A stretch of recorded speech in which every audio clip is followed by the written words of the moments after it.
Bulavinaka, welcome to another episode of Let Me Pod You with Andy Blake. My name is Andy, and today I have a very special guest on my show. Someone that I've been inspired by with her content. She's, in fact, one of the top social media influencers in Fiji. You can find her on social media platforms such as Facebook, Instagram, and TikTok, as well as Threads. And if you haven't met Shania Singh, well, today is your lucky day because she is my special guest on today's episode.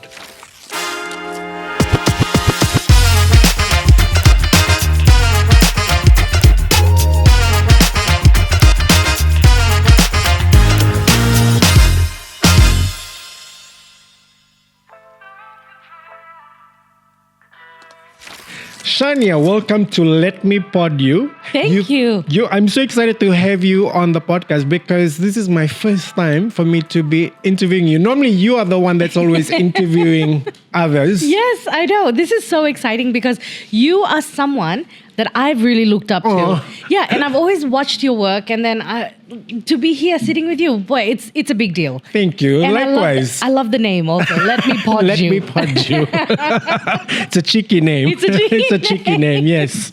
Now, you've had such an exciting journey from acting to TV presenting to now being Fiji's most prominent social media influencer. What has this journey been like for you? Unexpected, especially like where I am now in my life. It's completely unexpected. We were both in television, right? And I think it's a blessing for us because I lived in Australia before this. Yes. And I was doing a bit of acting and all that. But, the opportunities that I had in Fiji in terms of like the whole media industry, I don't think I would have had there. Yeah. And so I'm very grateful for that. But they say everything happens for a reason in your life. And I always wondered, okay, what's after this? This whole television and media thing, what comes after this? Where do I go? And then all of those skills that I was learning during my time in media all has now come in handy now that I'm on social media. Right. And what brought me here? COVID. Wow. COVID is what brought me here. And, COVID changed a lot of people's lives. Absolutely. Yeah, so where I am right now, I never expected it. Never. I thought I'd be in Hollywood, to be honest. Receiving a Grammy Award. Yes. It's funny that you mentioned that because before we started recording this episode, I was having a chat to Willow, who's behind the camera, Hi, to our guests. And I said to Willow, I said, I can't think of anyone that started the social media influencing business or opportunities in Fiji other than Shania. I said, because if you go way back, there was no one that was really doing that, actually studied it out as a career. Yeah. So you are the OG of social media influencing in Fiji. Yes, I am. You are. Yeah, sometimes when I think about it, I say, I don't think anyone actually did this as a business. No. So, Andy, the title kind of came to us. We didn't expect any of this. Yeah. And then when businesses, starting with, can I mention the name of the business? Of course. Lamikava. Yes. It was Lamikava that reached out, and that meeting changed our lives. They said, we'd like to, we're happy to pay if you want to do a bit of product placement and stuff. And we said, wow, we can actually make this into a career. We didn't think it was possible in Fiji, like for now, at the moment, because we see it happening overseas. And then we were like, no, Fiji's not there yet. Right. And then Lamikava comes on board.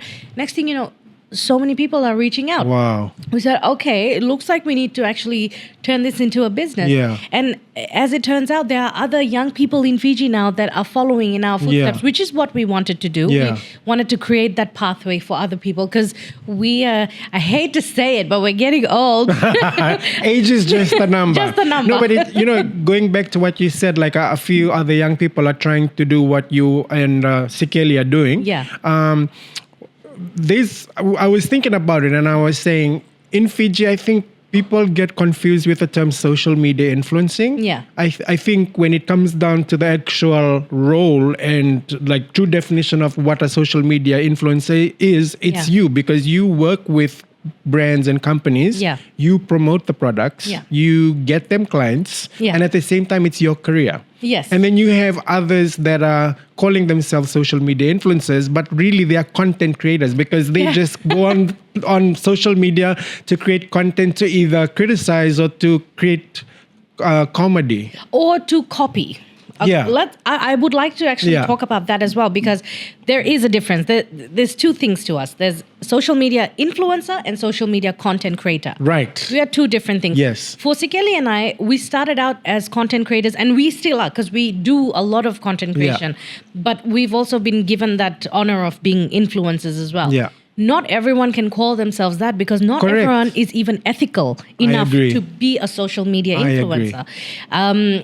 And I completely lost my train of thought. But no, I was saying about, how people copy, especially these influencers that call themselves that. All they do is just copy. Absolutely, I agree. They watch a lot of creators overseas. They use the trending audio, the sound. Yep.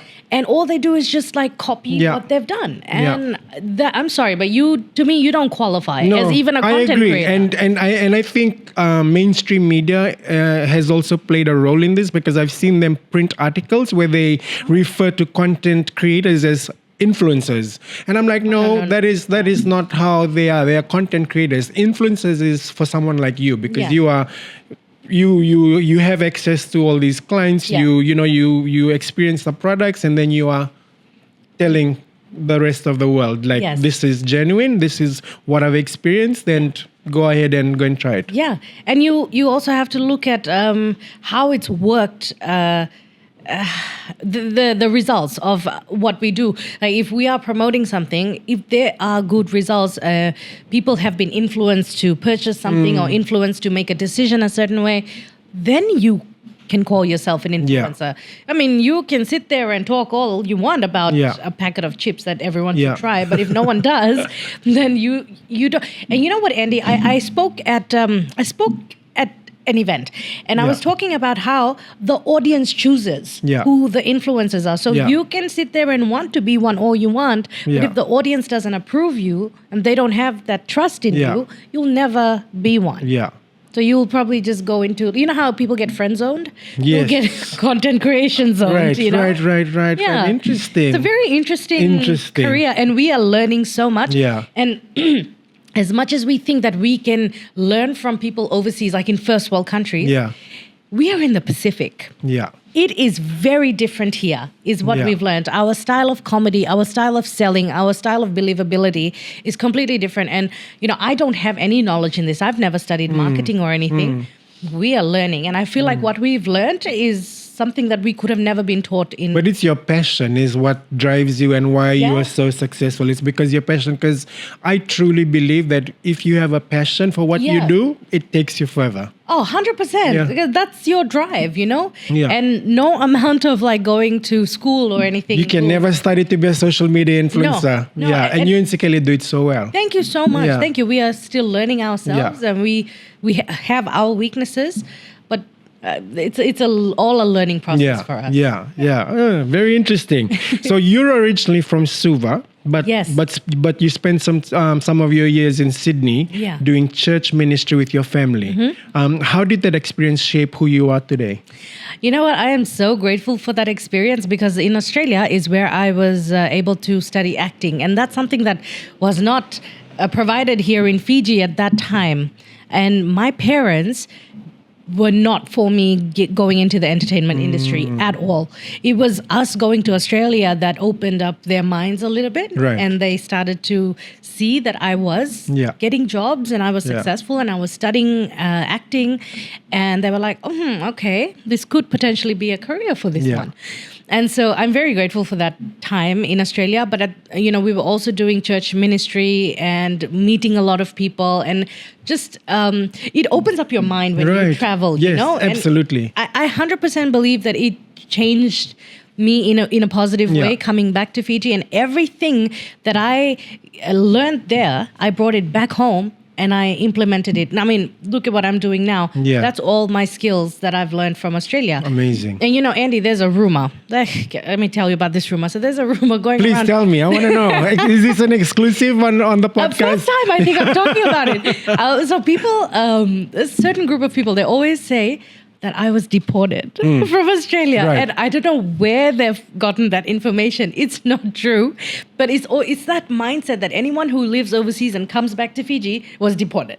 Oh, And that's just not true. right. We were there, my dad was there on a religious visa, so Right. doing church work. Right. And when his tenure was up, we came back. Yes. In fact, Dad never wanted to stay there in the Yeah. first place. He just did it for us. And, you know, at that time, because we had just spent 10 years in Australia. That's a long as time. young, Yeah. like teens going to high school, we were like, oh my goodness, life is about to end. What are we going to do in Fiji? There's nothing to do for us. You know, Yeah. like we were really upset. But that was the best thing to ever happen to me in my life. Wow. That's why I say like everything happens for a reason. Absolutely. We were not deported. And for whoever said that you were deported, just in case you didn't know, if Shania got deported, she wouldn't be traveling to all these other countries because it would affect her visa application. So, rumors are not true. I literally went back to Australia a couple of years later. Yeah. When once we had settled back into Fiji, we traveled back. My whole family's been back. Yeah. So I'm like, okay, where did the whole deportation, idea come from? Yeah. But it's so funny how people think, and I'd like to change that sort of mindset. Yeah. I try my best to promote. Just a bit more kindness, and responsible social media behavior Yes. when I can. So now that I'm more comfortable on all these platforms, I'm starting to address these issues Good on you. head on. And Yeah. I do it, I take it with a grain of salt when Yeah. people say things about me, but I try and do it in a comedic Yeah. way.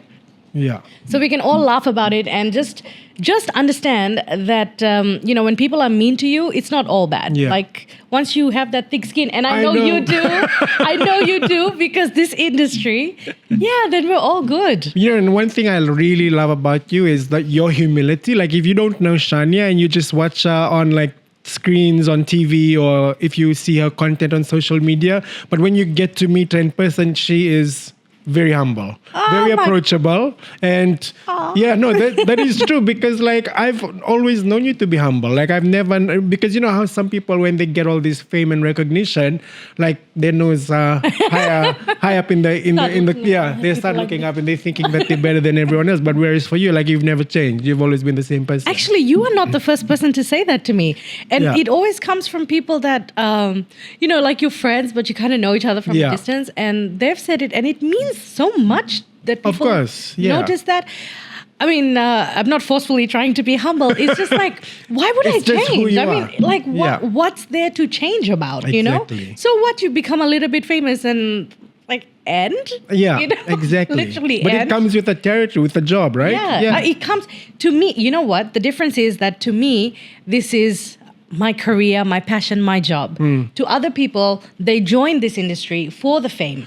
Yes. And my mom used to, initially, look, back in the day, my mentality was very different. Yeah. And my mom used to be like, oh, you just want to do it because you want to be famous. And my mom's brutal, savage, and she just says those Where things is she to me. from, by the way? Taviuni. Okay, Yeah. that explains it. She's that from number explains one, it. The Taviuni people are very brutal. She's like, you just want to be famous. And she said that to me for so many years. And every time she said that to me, it would hurt me. And Yeah. I'd tell her, Mom, that hurts my feelings, because it feels like you don't know who I am and why I do this. I love creating. Yeah. I love acting. I love Yeah. this entertainment. I was very shaped by Ryan Seacrest. Right. It's so funny that you have an American, like you look up to an American, because for me, like with this whole podcast, Yeah. I actually was very inspired by Megan Kelly and Joe Yeah. Rogan. Oh, hence is my why gosh, yes. I wanted to do a podcast. I was very shaped by these people and Yeah. like American media.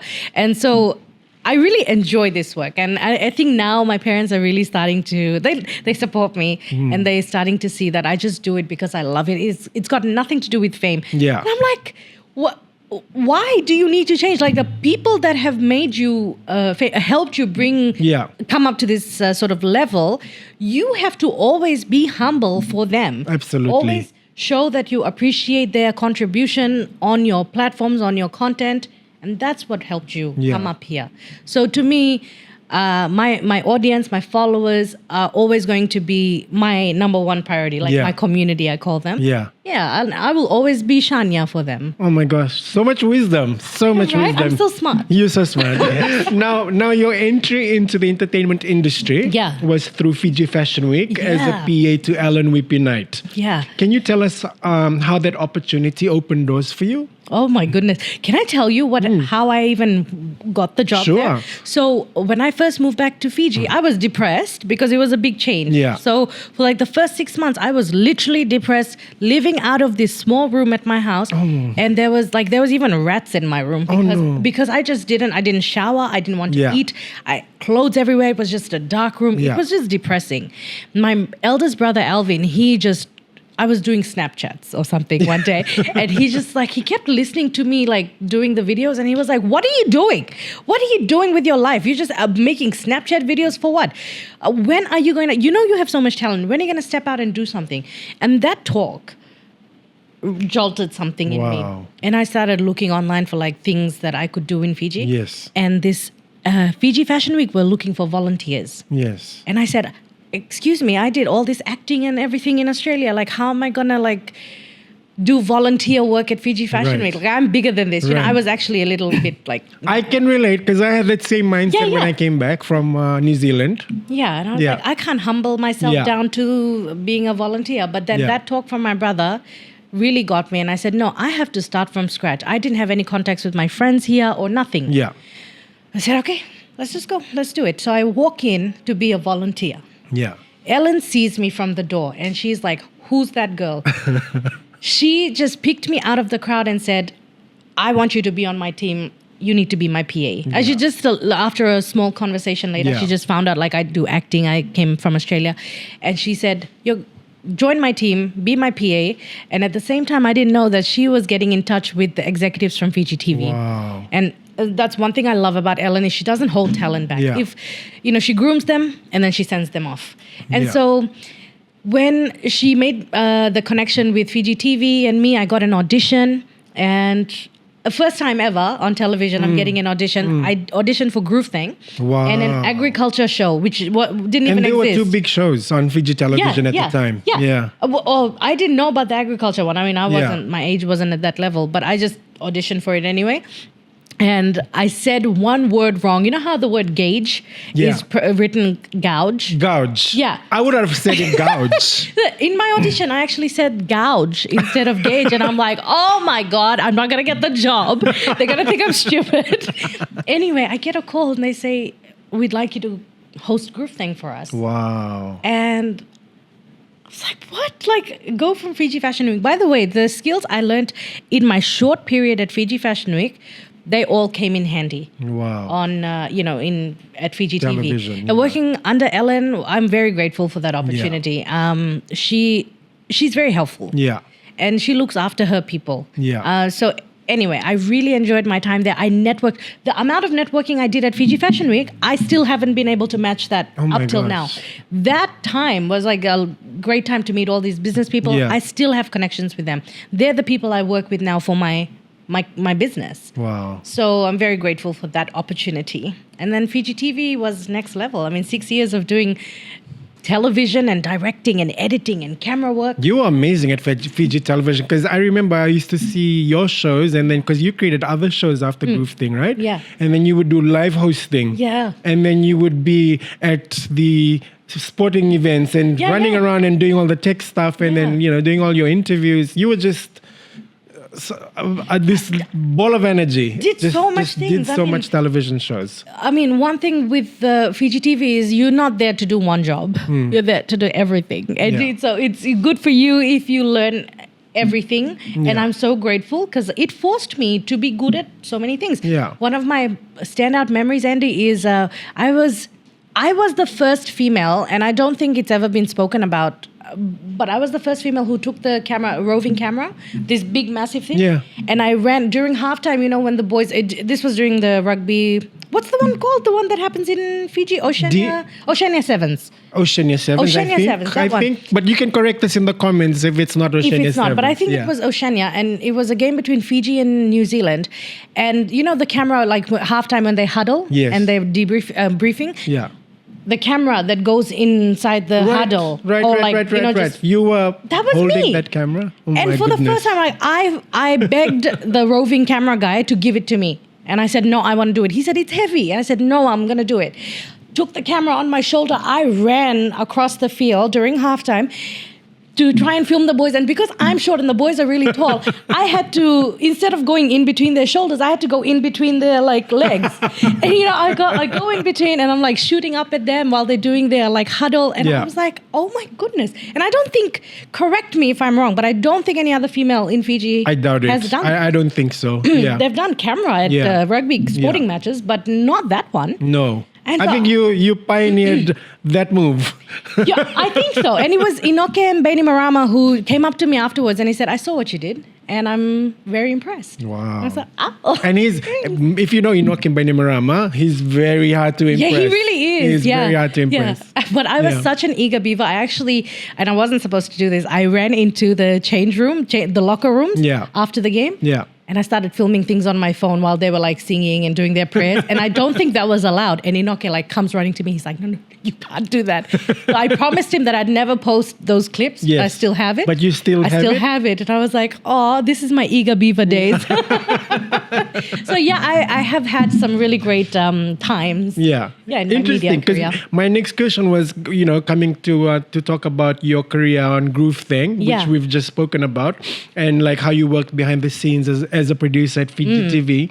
What was the biggest lesson you took from television into your social media career? Oh, biggest lesson. Okay, let's break this up into two, maybe, like the technical aspect and then the moral aspect. Yeah. So like, in terms of moral aspect, like when you start something, when you create something and it's new, people have a lot of opinions. Oh my gosh. About it. Yes. Like, especially if it's new, there's a lot of hesitation, friction. Takes a long time for people to accept. And I learned it the hard way because at first it was affecting me and I would want to fight back and defend myself. I can relate to that. And then eventually I grew a very thick skin and I realized you start understanding the psyche of people. So like knowing a little bit of psychology in this industry is very helpful. Yeah, very helpful. You understand people's psychology and you play along with it. And that's why I love Beyonce. I'm going to side Willow when I say this. Beyonce plays with people's psychology. And that's why she is who she is. And she's very amazing, So anyway, from moral side, that's what I learned. From the technical side, with all the shows I produced, Andy, there was a time I was producing 8 shows at once. Oh 8. My goodness. Where did you find the time to sleep? I didn't. I was sleeping at the office. And I didn't even get a farewell. We'll talk about that later. No, I love Fiji TV. I love those guys. They know that. But it was the company was going through a transition period. And so I never got a farewell. And I will always hold them accountable for that. But I was producing 8 shows before I left. And some were small, some were big. But that was my love for the game. And that shows passion. Yeah, absolutely my passion. And I did it gladly. And all of those skills and all the effort I put into that, that has now helped me now with my social media career. All the technical things like the editing and the filming of it, the scripting of it, all of that. Yeah, I can see like in you when you post like videos, like just the amount of work that goes into. I don't have the time and the patience to do all those sort of things. Seriously. You know what? Even the simplest things takes a long time to shoot. One time, I think it was last year, Valentine's, when we posted a video, and it was not a sponsored video, just whatever. Yeah. And I posted the behind the scenes information about it, how long it took us to come up with the idea, to film it, then to edit it. And even people like, I think it was John Apted and his sister Lisa Apted. John Apple? John Apple! John Apple. And they said, wow, that we didn't know that it takes that long to come up with even something as short as that. And that video clip was like, I don't know, like a minute or 2 minutes. Yeah. And it took about 7 hours of work. Oh my goodness. So people don't realize that there's a lot of work that goes into Absolutely. Because you have such a short time to like make such a big impact, And And you do it so well. So you. kudos to you. Thank and you so continue to do much. what you do. Yeah. Was there a moment when you realized that social media was your true calling, and what made you take that leap? Yeah, I did. And that was during COVID when even from Fiji TV, we had to be on skeleton stuff. So some of us had to stay at home. And while we were at home, we didn't have anything to do. And everyone was joining TikTok at that time. And I said, I'll never join this because there's people on this app that's just dancing and it's all that cringy kind of dance. Yeah. And that's not me. Yeah. Anyway, and then I was like, wait, why are so many people joining this? So I decided to do some research. Just got on there and I was like, mind blown. Acting, religion, science, education, and entertainment.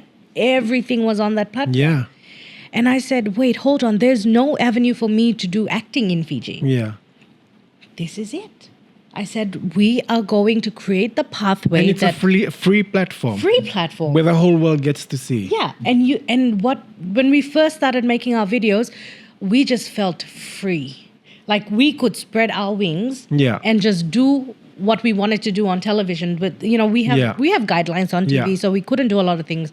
Here we could just spread our wings and fly and just be ourselves creatively. Yeah. Oh man, it was that moment. And Andhy, no one knows this. So before the first TikTok video that I posted, which was me speaking in the Itoke language, and I introduced myself, I looked at the mirror and I was getting ready, and I said, it's time to take my crown back. I love that. I said that, and I went and recorded that video, posted it. The rest is history. Wow. I said, it's time to take my crown back because I felt like I was falling behind while everyone else was moving forward. And I'm like, no, it's time to take my crown back. Good on you. And so that was the moment that I knew that this was going to be something. I didn't know. I'm getting goosebumps as you're talking. I never told anyone that story, actually. Only Sikeli knows. Yeah. And thank you for sharing, that with me and with our viewers. Let me pod you. Yes, let me pod you. Wow. But, things happen for a reason, like you said. Yeah. And when you find your true calling, you will just always blossom in that whole area. Honestly, when you find it, it's like that piece of the puzzle. Yeah. You try here, but when you hit that missing piece and you fit. Yeah. And everything you touch will just work for you. Eh? Yeah. Yeah. My friend, his name is Devita Nawandra, and he said something to me. When people say things to me, I always remember it, especially the inspiring things. And he said to me, Shan, you are someone that everything you touch turns to gold. Yeah. And I will never forget that line because he said that to me while I was still at Fiji TV. Yeah. And that meant a lot. Yeah. And I said, okay, someone sees me that way. I'm going to make sure that I continue to live up to that ideal, of me. And so that's what I try to do, give my 110% to everything I'm doing. Wow. And it shows in your work, Shania. You cannot flaw that at all. Now, as the director of Street Smart Media Fiji, which is you and Sikeli's company. Yeah. You help brands connect with their audiences. Yes. How do you balance being an influencer and running a business? It's very difficult. It's very, if I thought I was lacking sleep at Fiji TV, this one is nothing. I mean, we barely get enough sleep. And Willow knows this because Willow comes over quite a bit and he sees our lifestyle and he tells us off for not managing our time. Yeah. But we get a couple of hours of sleep, if that, but we tend to work quite a bit because there's so much to do. And because we are one of the first people to be doing this as a business. Yeah. Andy, can you imagine how many businesses are reaching out to us? Yeah. And I think I've been saying this for a while, but I think we've only scratched about 50 to 60% of the businesses that have reached out. But that is a lot, though. That's a lot already as it is. I mean, we had 100 plus clients last year. Oh my gosh. And that's literally half of the amount of people that have reached out. Some we just haven't even replied to their emails. We just haven't even gotten back just because we don't have the time. And a lot of our clients that started out with us, they've retained us. They continue to come back and work with us. And we don't have contracts for anyone. Yeah. These are just clients with their loyalty, with our loyalty, and we continue to work with them. And so that's kept us really busy. And with what we've retained, we've got new people coming in. And so now the work is growing even more. And now we're like, you know what? Okay, now we need to expand. I was just going to say that you might need to hire your own production team that just films you and Sikeli and edits. Now it's definitely getting to that. We are very specific, Sikeli and I both. Yeah. We cannot offload to other people. We just don't trust other people to do our work. And that's a weakness for us. Because it's not a weakness. It's just, I know what you mean. It's like, we're perfectionists. I'm a perfectionist. Yeah, like, I it's know. very hard for me to give work to someone that I'm so passionate about. Like it's hard to let go of that control. Because, I know.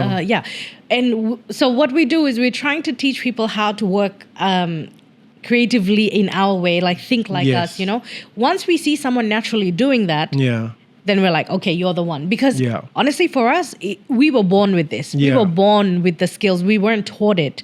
Not the technical stuff, but like this passion, for sure. Yeah. And so it's very hard to find other people that are the same. Yeah. So it's like our own gifting. Yes. And so we're like, we don't want to be teaching somebody else this kind of thing. You need to already have it. We just kind of polish it for you, So if you're someone like maybe you're watching and you'd like to experience this or whatever, please like get in touch. But it's very hard for us to find people. Yeah. One thing I learned, and then I've been applying this to me is it's finding people with the right attitude. Oh my gosh. Because when you have the right attitude, you can be the most talented, most experienced individual, but if you don't have the right attitude, you'll never succeed. Oh, Andhy. And for me, it's like, I would work with someone with the right attitude because it'll help me work better. That's so true. And I'm actually learning now that like having a better attitude is actually maybe better than even being creative. To be honest, like if you don't have the work ethic, your creativity means nothing. Absolutely. So I 100% agree with you on that. And it's, the businesses that we meet, all of them complain about the one thing. It's just finding workers with the right attitude. I know. Yep, I've heard that too. Yeah. It's just, I don't know what the problem is. It's not just a Fiji thing. It's like a global crisis. So if you could call it a global crisis. So like the younger generation just know what are we working again. Exactly. Yeah, you need to be like I think I'm Gen X, 1980. I'm giving away my age. Gen X. Not millennial? No. That doesn't count. Millennial is 1981. Oh. So millennials are 1981. I think I'm Gen X, which is 1980. You look millennial. The Warusi that I drink. Hey, I've heard really good things about Warusi. I had some when I was in Tabuni, actually. Yes. Well, great. Well, we'll just take a short break. Sure. We'll allow our viewers to go and top up their coffee, their tea, whatever you need to do. And then when you get back, we'll be talking more to the queen of social media herself, Shania Singh.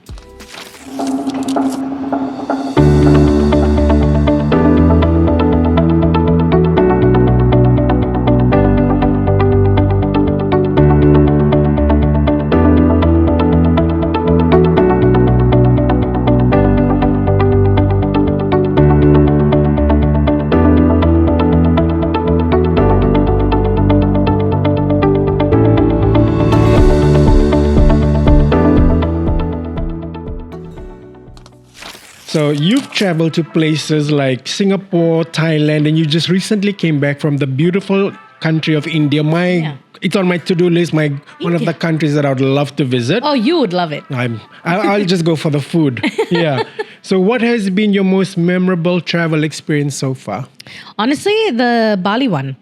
When I went to Bali, that has been one of my favorite countries so far. Yeah. And that was one that I did on my own, like with alone? No, with Sikeli. Right. But like without, I wasn't under the guidance of like my parents or anyone. I felt like that was something I was doing as an adult.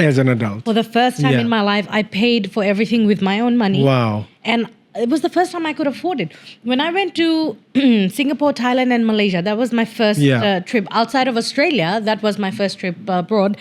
That was all done through a credit card. Right. And I was still pretty young. Yeah. And I didn't feel like that was mine. Like, I went with my best friend and his mom, and we really had a great time. But I still felt like that wasn't something that I had planned. Yeah. This one, Bali and Singapore, when we went, I felt like, this is something that I am doing now on my own. Wow. And this is the start of so many more travels to come. Yeah, absolutely. I really said, no, I'm manifesting traveling because life is short. I want to see the world. Yeah. And then this India trip, after that kind of mindset, the India opportunity comes up.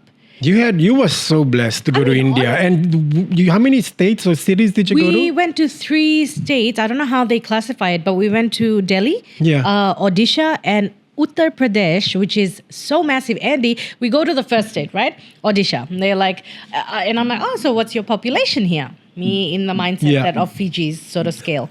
They said, this is one of our smaller states. It's only 41 million. 41 million? 41 and it's million, the and it's state? one of the smaller states. My gosh. And I said, we need 40 of Fiji more to make up for what you already have. Exactly. And then when we went to like Delhi and Uttar Pradesh, they're in the 240 million something population. Oh my gosh. I couldn't fathom the amount of people that's there. It's a very big place. There's so much to do. Yeah. It's so rich in culture. That's what I love about India is That's just why the you culture. love it. Yeah. You are going to love it, Andy, because you love like the historic. I learned so much from your page actually, because you always talk about the historical aspect of things, and you talk about food, and you're gonna love the food there. Oh my gosh. Yeah, definitely. That India trip was such a blessing. I mean, you were in India for 2 weeks? 12 or 14 days, I think. Yeah. We caught 10 flights in that trip. Just within India? Yes, And I then, mean, like, of course, like Fiji, Hong Kong, then into India. 10 flights within that short span I of hope time. you collected all your air miles, your points. No, I don't even have a card. How do I sign up? Someone tell me. I don't have a card. I don't have one either. And I'm like, I could have earned so many miles for this. Yeah. But my body, with so much travel, my body felt like it was contracting and expanding because of the whole gravity situation. I don't know if that happens to you with all your travel. Yeah, I do. I feel like I'm sort of like bobbing like this up and down, Sometimes when I get back after a long haul flight, when I'm back home in Australia and I'm lying down in my bed, like my mind feels like jello. Yeah, like, jello. Yeah. The word jello. Yeah. Oh man, so that was happening to me. Yeah. But you also had a great time in Hong Kong, didn't you? You know what? So our flight got delayed and we just made the most of it in Hong Kong. I got to travel another country in that short, day that we had. And Hong Kong is very beautiful too, like very similar to Singapore on a smaller scale. But no, I don't know what's smaller or bigger, but it felt like a smaller scale. No, it feels more smaller than Singapore, I reckon. You're right. Yeah. Because Singapore has done so much in such a small area. Yeah. They've done so much, so it feels bigger. But I quite enjoy the traveling aspect. I do not like the flights though. If it's not business class, I don't want it. The long haul flights, I know. Oh my gosh. That's why when I go and check in at the counters, I'm like, how can I upgrade? Right? I said, if it's not business class, I don't want it. But I've never had a business class. Always economy. And I don't like the flight because like the long haul flights are really painful, especially if you're in economy. But I mean, sometimes I just look at it and I'm like, you know what? I'm just gonna take a sleeping pill when I get on the plane and then sleep it all the way till I reach my destination. Hey, guess what? So, we're talking about how I shop on Shein, right? Yeah. So on Shein, you can find all these travel accessories. Yeah. So there's this thing you can hang on like your food tray. Okay. And you put your foot. Right. So it's like a sling for your foot. Right. So you took that with you? Yeah, I took that with me. So I just had my feet up like this the entire time. And I just relaxed. Wow. And this is one flight where I didn't care who was at the back of me. I just put all my seat all the way back. And I said, you deal with it. I'm going to lie down. This is long. But I'm really enjoying the traveling thing. And I'd love to do so many more. So if you had to choose like maybe one more country on your bucket list that you could go to, like say next week or next month, where would you go? The US to see Beyonce at a concert. But you want to share with the viewers what's happening? I mean, I'm trying, okay? I'm trying to go because her tickets are very expensive. At USD and FijiD, Yes. FJD Yes. is like a very big difference. Yeah. So I am saving every penny. I said, I will do any job. I will sweep anyone's house if it means I can earn some money to go. Because for the first time in my life, I'm in a position to say that I can afford to go and see her. Yeah, that's good. And this is all. And you've worked hard, so reward yourself. That's what I was like Yeah. about to say next. Like, I think I've worked hard enough to be here and say that I've saved up a little bit of money for the first time. Yeah. I'm in my 30s, and this is when I've just started saving money. I didn't Yeah. have any savings prior to this, Yeah. you know? So the hard work pays off. Hard work is Absolutely. your key to success. Absolutely, yeah. So yeah, I would really love to go and see Beyonce, especially in the hometown of Houston, Texas. Yeah. And this isn't even my favorite album of hers, to be honest, but it's the first time I can actually afford to go and see her. So And watching Beyonce, I mean, that's she's amazing. a legend. Yeah, she's a legend. It's the equivalent. Like, I couldn't see Michael Jackson. Yeah. And I wish I had, or Elvis Presley, like, Yeah. you know, for example. So Beyonce will be the legend that I have made up my mind I am going to go and see. Anything can happen. People are dying left, right, and Yep. center. And I'm Yep. like, you can always make the money back. Yeah. Do something that makes you Yeah. happy. But the one country that I really want to go to, Yeah. Norway. Why? Why To is see that? the Aurora Borealis or the Northern Lights. Okay, right. Yeah, of course. I've seen images. Yeah. And it'll be something really good to experience. But to be honest, like I'm not a big Europe fan, but you love it. Okay. I'm more Asia. I love the Asian countries. But Yes. okay, is there one that you really want to go to? If I no, I've already mentioned I definitely want to go to India. Yeah, just go to India. Yeah, because Europe for me is too far away. That's why and I've Is it been. further away than the US? It is because like the furthest that I've traveled in Europe. So I've worked. Well, when I say I've worked, I went to London. Yeah. Under the time I was doing the Miss World pageant, and then not a lot of people know this. So I'm telling you. So in 2014, I was one of the very first, in fact, the first group that went to the Airbus and ATR factory in Toulouse, France. We received the very first ATR 72-600, the big Yeah. ATR. We went and received that in Toulouse in the factory. So so we went to the Airbus factory. We got to see the manufacturing of all the Airbus aircrafts, and then we saw the ATR, and then we received it on behalf of Fiji. Oh my goodness. Yeah. What an honor. And we were the first ones to get onto that plane, and then at the time this is a fun story because at the time they were just making the A350 A380 aircrafts. They were making it. Yeah, for the Qatar Airways fleet, and so Yeah. the Qatar team were there, and so they took us onto the A380 to like explore and just showed us like the inside of the aircraft, and so one of their I believe he was like one of their like main directors. He actually invited us to Qatar to and gave us like free tickets to go to Qatar after being in Toulouse. But then because I was traveling for like 3 weeks at the time, I was so tired and just so homesick. I was just like, no, I'm coming. I'm just going to go straight back home. So I just flew back to Paris and then straight back to Fiji. You didn't even go to Qatar? No. Oh my goodness. No, yeah. So you were like extremely drained. I was exhausted. Yeah. Yeah, just tired. 3 weeks away from home is such a long time. That's a long time. For me, 10 days is the mark. Anything past that is like, no. And now that I have my little baby girl. Yeah. Oh my gosh. And tell the viewers about your little baby girl. Yeah, my baby girl, she is my dogter, my daughter. And she's a Cane Corso breed. It's an Italian Mastiff.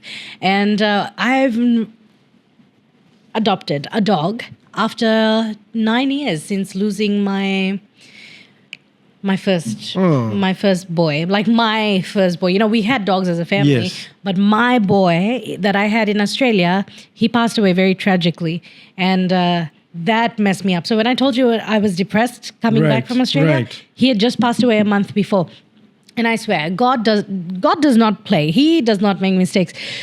My dog, his name is Poochus. His name was Poochus. he passed away the month before we flew back to Australia. And I think the one thing, I would have become a fugitive in Australia had it not been for his passing, honestly. Because I was like, how am I going to live without him? If he's not coming to Fiji with me, or if I can't stay in Australia with him, we will both die. Like, we can't live with it without each other. And then I think God had bigger plans. I hate to say it, God might have had bigger plans for me. Of course. And unfortunately, Pooch's passed away. And that changed my life. Like, to me, nothing has been more painful than that moment. He was my son. We loved each other. He was my best friend. Like, people say it's just a dog. You've never really been loved by a dog. You've never loved a dog and you haven't been loved. I definitely agree. Like, if you have to say that, then you have not experienced that real love that comes from an animal, a pet, that it's so unconditional. It's so pure, that love that they give you. And my boy was so special to me. So when I lost him, just gave up on life. We had to move back to Fiji, and I was so depressed. And so 9 years later, Hera, her name is Hera, my current girl, she was a gift. Wow. And I said, okay, I don't know if I'm ready. I cried and cried and cried so much, holding Hera in my arms, and I'm bawling my eyes out because I wasn't ready to let Poochers go. 9 years, and I still wasn't ready to let him go. Like that, that pain is so real, So anyway, then finally we warmed up to each other, Hera and I, and now she's. I love animals, Andy. I know that. I mean, you've done animal shows, and you've done videos where you've stood up for animal rights. I actually produced a TV show called The Pet Project for animal welfare. So I connect with any and every dog. But with Hera, it took me a little bit longer because she was finally going to be mine, like Pooch's, and I was struggling to make that connection because I couldn't let that memory of Pooch's go. Oh, wow. But I had to let it go because this girl needed me. And so I cried and cried. I was like, I'm getting teary again, but I bawled my eyes out one night, and I just posted up some things on my story. Sometimes posting my feelings on social media helps. Yeah.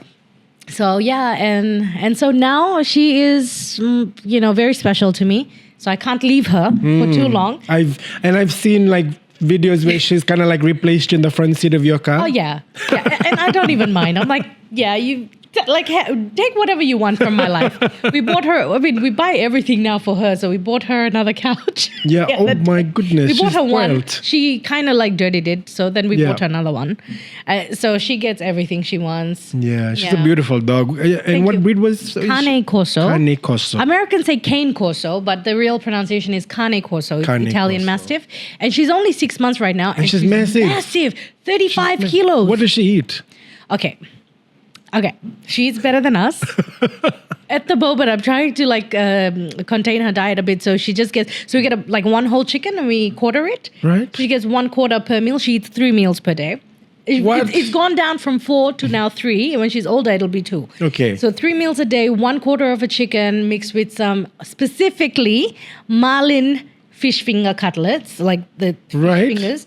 And she doesn't like any other fish. So that with brown rice, because white rice makes her itchy. Okay. And then sometimes I add steak. I actually buy steak. And here I am standing at the stove searing nice pieces of steak for the dog. And I'm like, we don't even eat this. And so sometimes it looks so good, I just pick it up and and this is my dog's food, and I put it in my mouth. Or I get her turkey legs. At one point, she was allergic to chicken. Yes. So we were getting her turkey and lamb shanks and the beef. And duck's the one. She eats duck as well? Because we couldn't give her chicken, so I had to substitute for another poultry with duck and turkey. Right. So now I avoid the duck and turkey because it's a bit expensive. So the lamb shanks is her treat, or meaty bones. Lamb shanks or meaty bones is her treat, and then the chicken and the fish is her main meal, and the steak as a topper sometimes. Wow. And then, I want to fancy, so I do the yogurt and the blueberry on the side and this and that. And she doesn't care for any of that. She just looks at the food and she'd turn her nose and walk away. So fancy. She eats when she wants spoiled. and what she wants. Sometimes it's just the human food. Like I look forward to meeting her one day. You have to meet her, Andy. Yeah. Yes, you have to. Yeah, Yes. definitely. Now, Fiji is a small country and international travel isn't always accessible to everyone, right? How do you hope your travel content inspires Fijians to explore the world? Well, that's why I created a separate social media page for travel called Travel with Sean Kelly, because I said there's a lot of people asking, how did we do it? How did we apply for the visa and do this and that? And so I said, see, and that's what I was saying before, like people of the Pacific Islands, our style of content has to be a bit different. The influencing content works better when it's relatable. Right. And so people of the Pacific that are still sort of learning how to do certain things, they like to see other people do it. And that's why the page was created. We want to show other people our whole experience, from like how you're going to apply for the visa to how you're going to exchange your currency, how you're going to do your itinerary, go places here. That's good, because not a lot of people know these things, they don't. Especially if they're traveling for the first time. Yeah, absolutely. So I think I haven't even touched on Bali yet because we got busy with work, but the Singapore one I posted up about all the different apps you need, and how to apply for your visas and all that stuff. And people really appreciated that. Yeah. So that's exactly how we plan to encourage more people to travel and see the world. Like, step out of Fiji. Trust me, there's a whole other world out there. Absolutely. And you get inspired. It opens up your mind, the way that you think and do things. You just get motivated to do things differently. And you could even get business ideas and creativity, I suppose. Bless you. Shania, one of your goals is to create an ethical social media and influencer industry in Fiji. Yeah. What does that look like to you? What you mentioned is that some of these content creators, they just bring so much drama to social media. All they do is fight, and all they do is tell each other off and reply to nasty comments. That is harboring such a toxic social media environment. But not only that, it's giving our country a really bad name. Absolutely. And so I want people to be like, how it's the bandwagon mentality. What's it called? Tall poppy syndrome. Tall poppy syndrome. Yeah. How if, even if you're not interested in the subject that is being discussed, but just because you see like 50 people talking about it or agreeing to it, you just feel influenced enough to go and give your 2 cents when nobody asked for it. Nobody asked for it, and it's not needed. You don't have to have an opinion on everything. And they just sort of start attacking, usually it's individuals and usually it's female. And I've noticed this overseas as well. And I think that tall poppy syndrome needs to be done with. I think you just have to be more responsible. And it starts with us.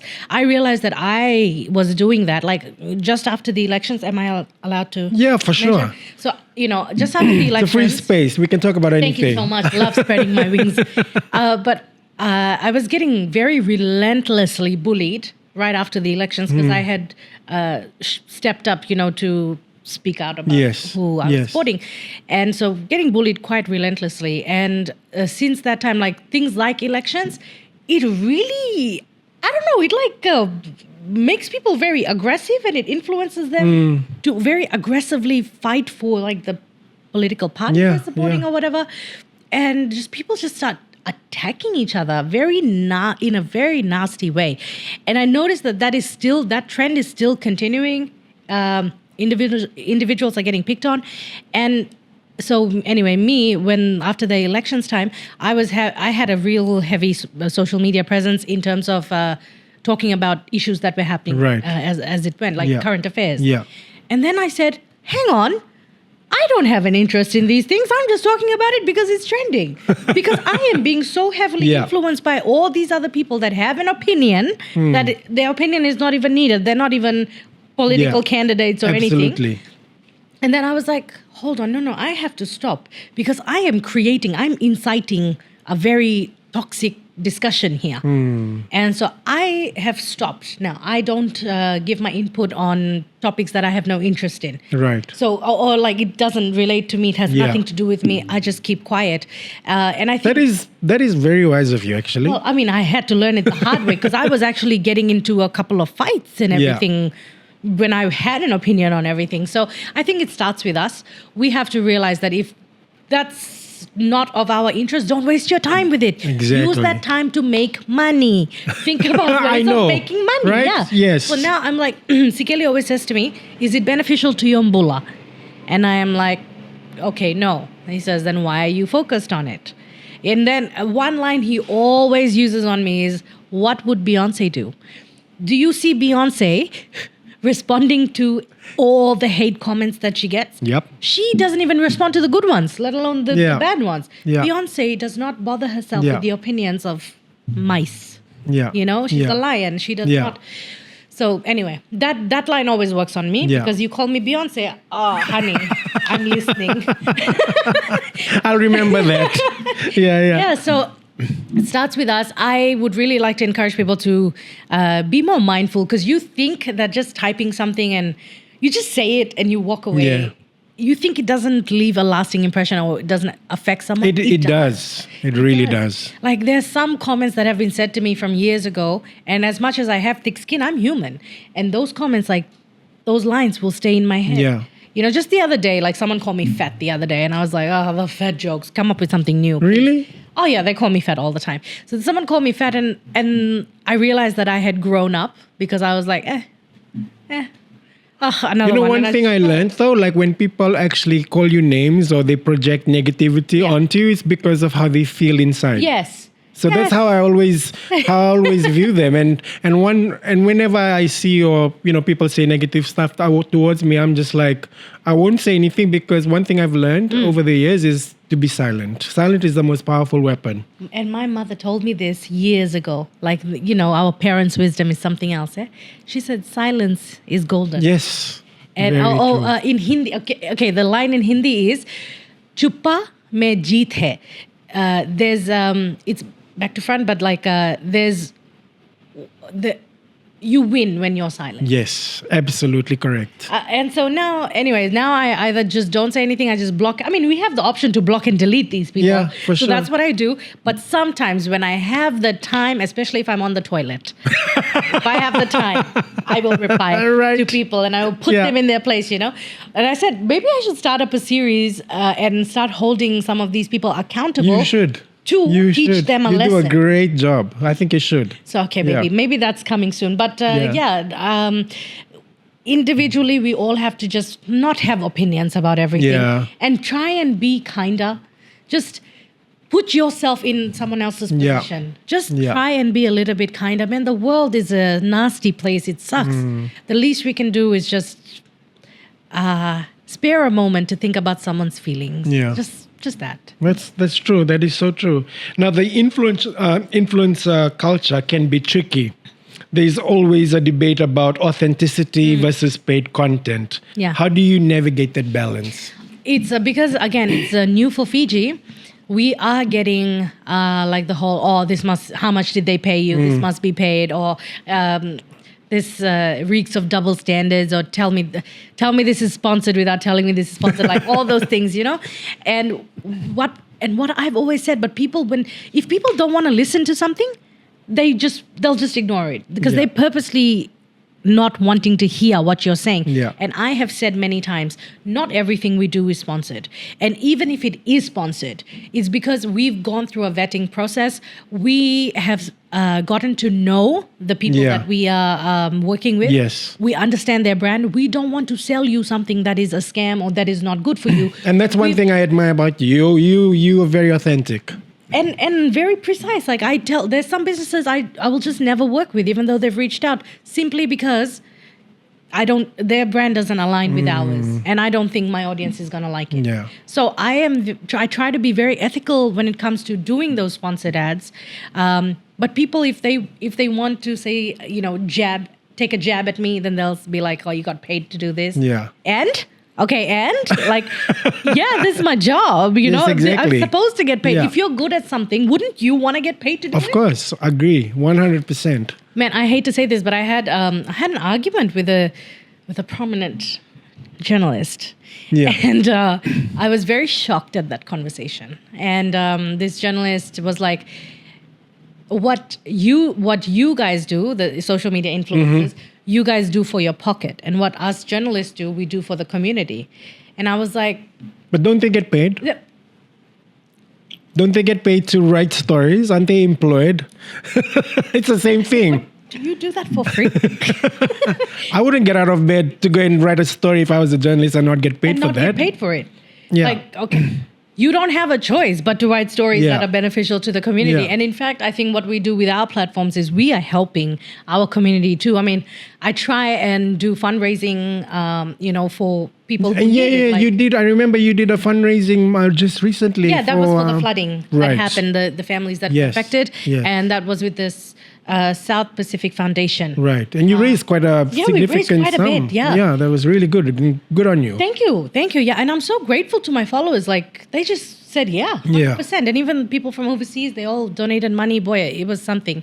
But at the same time, like the individual people that are in India for treatment or whatever, US, they need help. We use our platform for that. We use our platform to tell people about the good things that are happening within our country that they can take advantage of. Yeah. Like when I post about a sale that's happening, it's because I know people like sales. Yes. Okay, yeah, fine. I'm getting paid for it because I'm good at my job and I need to earn a living. I have to pay for my bread and butter. But at the same time, I say yes to doing the video because I want you to know about the good sale, the clearance sale that's coming up. You will save money. Yeah, because otherwise, how else will they find out, right? You know, yeah, if you're not sure. following that business's page, you won't know. And then you go, oh, well, why didn't you do more advertising? They'll say that to the business. Why didn't you do more advertising? We didn't know, blah, blah, blah. So my platform is used to amplify messages that businesses already have. And don't be mad about the fact that we get paid to do it. But that is your responsibility as a social media influencer. That is your job description. You get paid to do what you do. Yes, exactly. I mean, like, why would I advertise someone's business for free? I'll advertise them. They'll make so much money and I'll get nothing. Yeah. So, of course, it's nice to be paid for it. But trust that people like me, influencers like me, do our part of doing our research, doing our homework on the business before we tell you about it.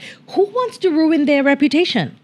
Like, I will not advertise something to the public just to make money. Hello, that's going to come back and bite me later, and I'm going to ruin my reputation and lose opportunities for other jobs. I'm not going to promote something that's bad. Yeah. But not everyone is like that, Andy. No, and that's where the problem is. Not everyone. Yep, that's so true. Some people will say yes for the money. Some people will just say yes for anything. And just, go ahead without thinking of like the long-term effects on their brand or the bigger picture or the consequences whatsoever. Like, I really worry about my audience because I know that not everyone earns a good living. And I really worry about people's pockets. Like, I don't want you to go and spend money on something that doesn't really work and you've wasted 5 days worth of income. Like, for me, that's my mindset. But I know people that will just advertise for like $100 worth of goodies from that business or something. That's bad. Yeah. And they kind of like undercut you. You can undercut me all you want. You'll never have the same quality. Amen to that. Now, you've also been vocal about wanting to inspire ethical business practices, which we've just pretty much spoken about. Yeah. What changes do you think need to happen in Fiji's influencer industry if we have such industry existing? We need to run some workshops, especially when monetization kicks in, because right now we are not in that geo region to monetize very easily. I'm sure there's ways, but we can't do it easily. So there will come an opportunity. We are working with the government. There will come a time, sorry, I shouldn't say we are working with the government. We've had a discussion. Yeah. And we are hoping to get more work done with the government with this. So there'll come a time when monetization is available. There'll be YouTube monetization, TikTok and Facebook, all that, right? So at the moment, there is no monetization? No. It says that we can monetize. Right. And then it gives us like 0.8 cents when, a video gets millions of views, you get like 8 cents. So it's not, it doesn't work the same way as it does for overseas content creators. Right. So there is an opportunity here to make a lot of money. This is a career, this is a job. And all these young people on the streets that everyone is worried about, they're getting into drugs, they don't have a job, they can't find jobs. Social media can be their career just by making everyday life content. So when this comes into effect, we need everyone to be really ethical because people will do anything to get views because views equals money. They will do anything to start getting views. So before that happens, we need to run workshops. And that was part of the discussion we had with them. We said, I want to run workshops to teach people how to be ethical. And the influencers that, a lot of businesses come to us to ask about which influencers to use. And we only suggest the good ones, like the ethical ones. Yeah. If we have a start, like the whole start of this industry starts with ethical influencers, I think it's going to trickle down. Yeah. And we're going to create a whole industry of ethical people on the content creations influencer network. I mean, I commend you because, like having said that, you want to start with ethics, which is so important. Yeah. Because then it trickles down, like you said, and then it'll just create such a positive influence industry. Yeah, Yeah. And I think, and then, we inspire our audience to be more ethical. I mean, we hope to inspire the audience to be more ethical and be kind and just things like that. So it starts here now. Yeah. Because now that it's begun, we need to be very mindful. But there are some people we just cannot control because we just don't want to get in touch with them because of how toxic they are. The ones that, the ones that the fights and the dramas. And always on social media videos, fighting and commenting. Yeah. Those ones are a bit harder to reach, but in every situation, there's the good and there's the bad, There's always the good apples and there's always the bad apples. So as long as there's more good apples, it's okay. We can handle it. Yeah. Oh, that's good. Good to hear. Now, you've spoken about helping women feel more confident with their body image, right? I think this was in the bio that you gave me. Yeah. What's one piece of advice you'd give to young Pacific women struggling with self-love? Okay, we in the Pacific, our bodies are very different. So one thing that I'm actually starting, I'm going to be starting with a personal trainer very soon. Great. And one thing they said is don't go off of that BMI measurement because that BMI was created by, he said, an Asian person or a Caucasian person. And that's the BMI of the that sort of other right world, that they're sort of like ethnicities and their group of people. Yes, that. And we are Pacific Islanders. Our body shape and our food and everything is very different. So don't compare yourself to those stick thin people that you see on television, in the entertainment industry. Even though now, have you seen the changes? They're starting to be more inclusive. Yep, I have. And internationally, the last year's Victoria's Secret's fashion show. Yes. They had plus size. Yeah, and that was after public outcry that they weren't being inclusive, that they started having plus size.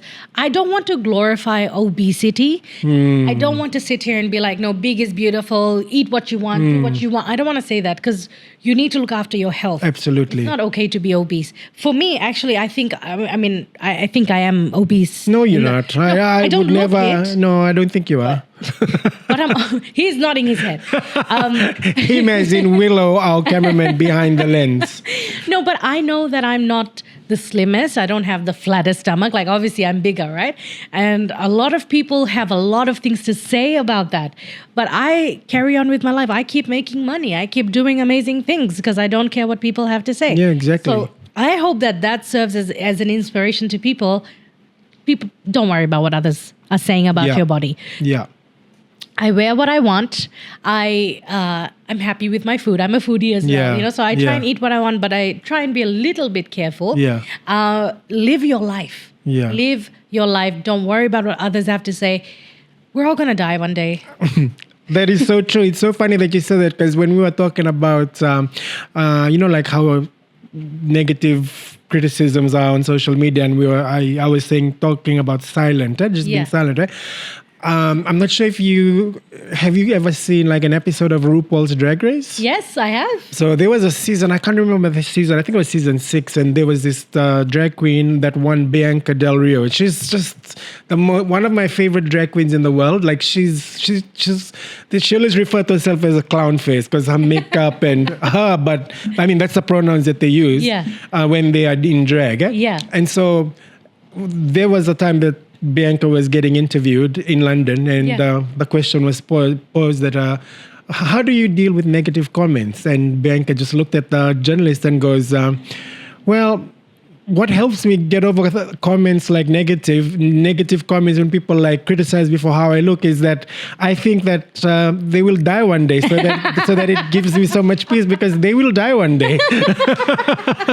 And I was like, oh my gosh, trust the drag queen's mouth. Yeah, but that's so true, isn't it? Like we're all gonna die. Like we're not taking any words with us. We're not taking any material things with us. Everyone's just gonna die. So just live your life. Live your life. People say so much to me, and I'm like, does that stop me from being fabulous? Yeah. I am living a better life than those people that have all the time in the world to say nasty things about me. So who's the winner here? Yeah. You know? Yeah, we have lots of keyboard warriors so many. in Fiji and in the Pacific. It's the fake profiles that intrigue me because I'm just like, wow, like you have to be a coward to say what you really want to say, you know? It's very intriguing to me. Yeah. I'll never be, I don't know. I feel sorry because I don't know what it's like to live like that. Yeah. It must be a very sad life. Very sad life. Very sad and lonely life. Now, Pacific cultures can sometimes shy away from taboo topics. You know, like topics. Like in the first episode, I talked about like my mental health struggles and I spoke about how I got sexually abused. People shy away from those topics. So when I did that, it was like, I was not even sure about it myself. I was like, am I ready to talk about this sort of kind of, have this conversation on a public space? What are some issues? Which brings me to my question. What are some issues? I know you're like, what did you get? Yeah, I'll talk about that later. What are some issues you think need to be talked about more openly? I think especially women's issues. No, I think women's and couples issues need to be talked about. Yeah, you're right. That's a good one. I mean, the times are changing. More people from Fiji are traveling abroad and their whole mindset is expanding and people are being more open now to conversations. Yeah. And I think we should be able to talk about things like, for example, abortion. For example, some women that are forced or like they're in that situation that they have to get it done. Yeah. We should talk about sexual reproductive health. We should talk about hysterectomies and periods. Yeah. So on my platform, I love how you were so vocal about that because there's a tea that you're always promoting. I will forever hold that tea so dear to my heart because I wasn't even getting paid to promote it. That tea helped me and I got my periods back. If any woman ever asks, I always tell them, try that tea. It helped one of my friends get pregnant. Wow. Yeah, honestly, it helped one of my cousins get her periods after 8 years. And she's a nurse. Oh my goodness. 8 years later, she took this tea for 1 week, she got her period. Wow. And it's just herbal. It's natural ingredients. There's no chemicals in it. So very incredible. And they have other things like the diabetes and everything. Yeah. People are trying it and they're coming back and buying packets and packets like this and going home with it. That's amazing. I mean, and then see that's the positive of the work that you do as being a social media influencer and not just a content creator. You're an influencer. You're influencing people. Absolutely. And I don't promote something unless I try it myself. So when I tried it on me and it worked, I think I talked about that tea a couple of months after I first tried it because I wanted to be sure that it was good for other women, So ethics like that, it doesn't always happen with everyone. Wow. Yeah. Shania, that's amazing. Amazing. But those topics, especially like that in Fiji, we're very shy to talk about sex and stuff. Yeah. I think we need to actually be more open about like even our sexual orientation. Like when I was growing up, like it was such a taboo topic. Like I couldn't even speak about my sexuality with my family. I know. It was just like, no, you cannot tell me you're gay. You can't talk about. We'll take you to church. We'll have to pray about. We'll have to pray about this because it's a problem. But then now, like, I'm grateful now with social media and more people having open conversations. Like family mindsets are becoming more open. Yeah. When it comes to like topics like sexuality and like what you've shared. So absolutely. I think the rest of the world's content is helping us. Yes. In Fiji. Yes. So I think we're getting there. We are getting there. It's podcasts like this that helps to start generating that kind of question. I mean, look at the Joe Rogan people, and they've had so many of these open conversations that so many people have lapped up because they needed it, they wanted it, and they love that they can openly talk about those kind of things. So yeah, I think you're making a big difference. Thank you so much, Shan. It means a lot coming from you. Appreciate it. Thank you. Thank you. Now, being Fiji's top influencer, and I mean this, you are Fiji's top influencer. It comes with its challenges. Yeah. Especially online bullying, which we've kind of touched on. How do you personally handle negative comments and cyberbullying? So my relationship with God is something that is very strong. It wasn't always like that, but once I learned that your relationship with God is individual.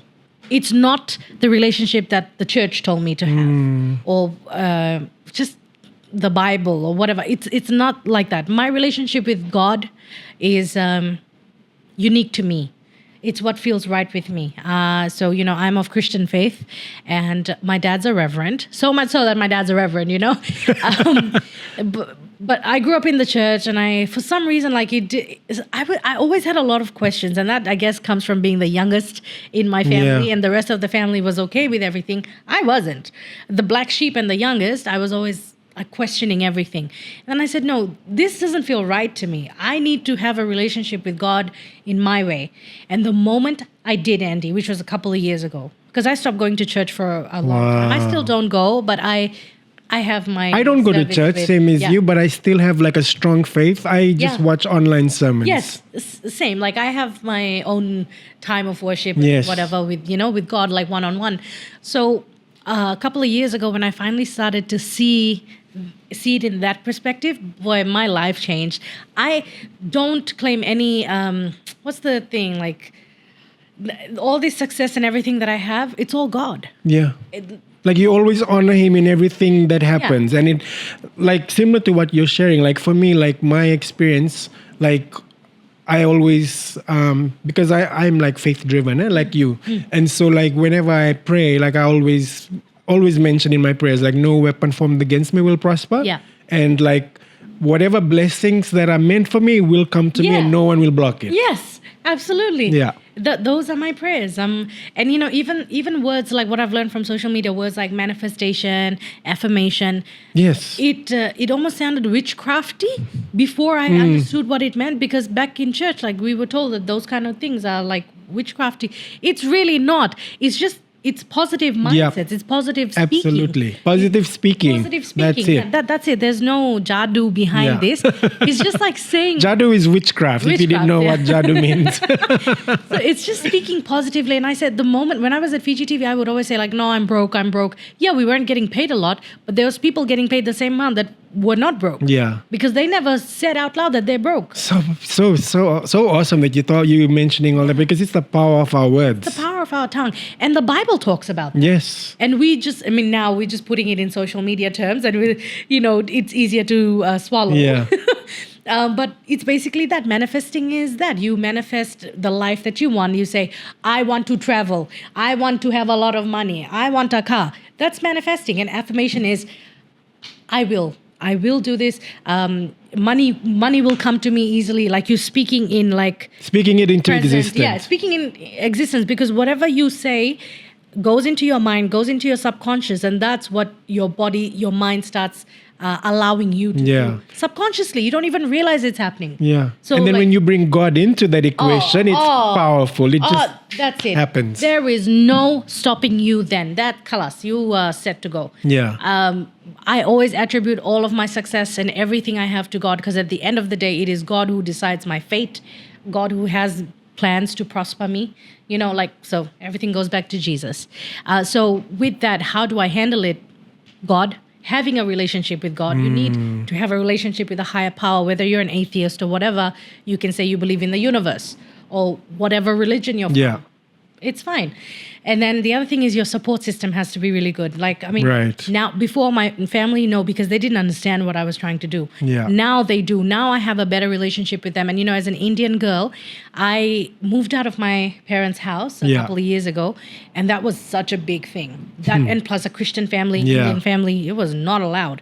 But I did it because I knew in order for me to succeed, I couldn't be under anyone's wing, under anyone's you needed to have your own space. I just needed to, take the leap of faith without anyone holding me back and telling me off and, you can't do this, can't do that because we are from a Christian family and blah, blah, blah. I said, no, I'm just going to have to cut my ties for a little while and grow and show them that I'm growing and then come back. And you have. I was hoping, it took a risk, I was hoping it would work and it really did. My relationship with my family is the strongest it's ever been. Amazing. Yeah. So good to hear. Yeah, and I have 2 best friends that are back in Australia. Yeah. And I always just talk to them.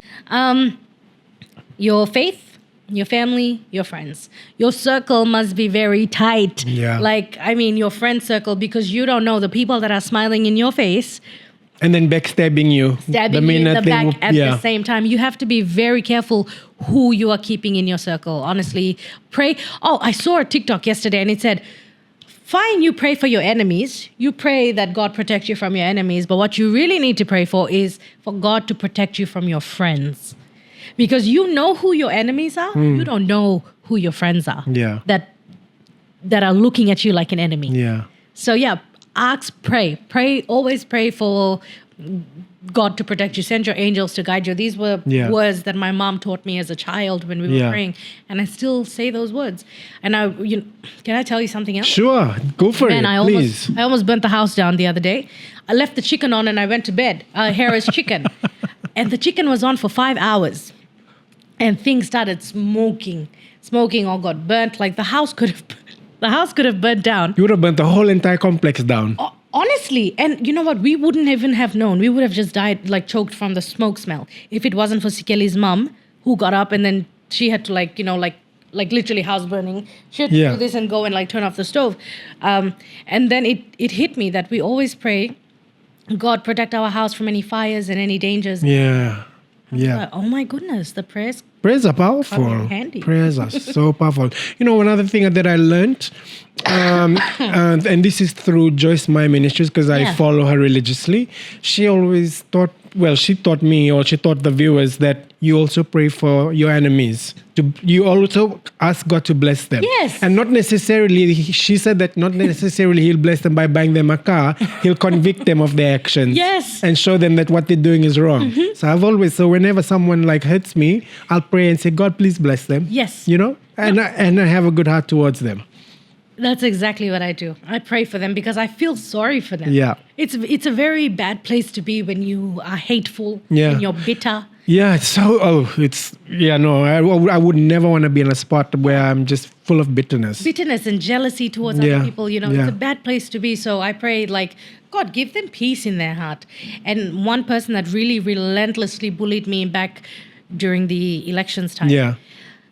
This person, boy, they tried everything. And I just said, you know what? I didn't even fight with them. I just prayed for them. Good. And now they've become a friend of mine. Yeah. Literally friend, supports me crazy in everything I do, is so apologetic for their actions from before. Yeah. And I truly believe that they've changed. Yeah. So the power of prayer. God is always your vindicator. Always. Yes, definitely. Leave the revenge to him. What advice would you give to young content creators in Fiji? Not the influencers, content creators who may be facing social media hate right now. Ooh. Enjoy it.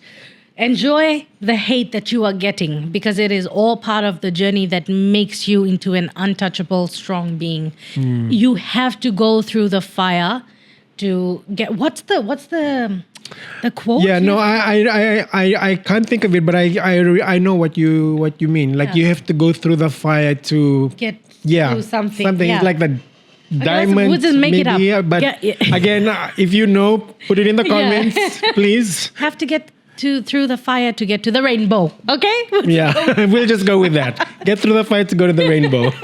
But you have to go through all that. If you don't go through all that, you will not be at that level where you can handle any and everything. So this is a rite of passage. You have to go through it.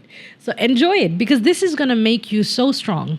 At the same time, like what I said, have faith, be strong in whatever faith that you are in. Have a good support system. I know not everyone has a good family support. Not everyone has good friend support. Even if it's not anyone physical in your life, find support online. You will find that your online community is more supportive than the actual people in your life.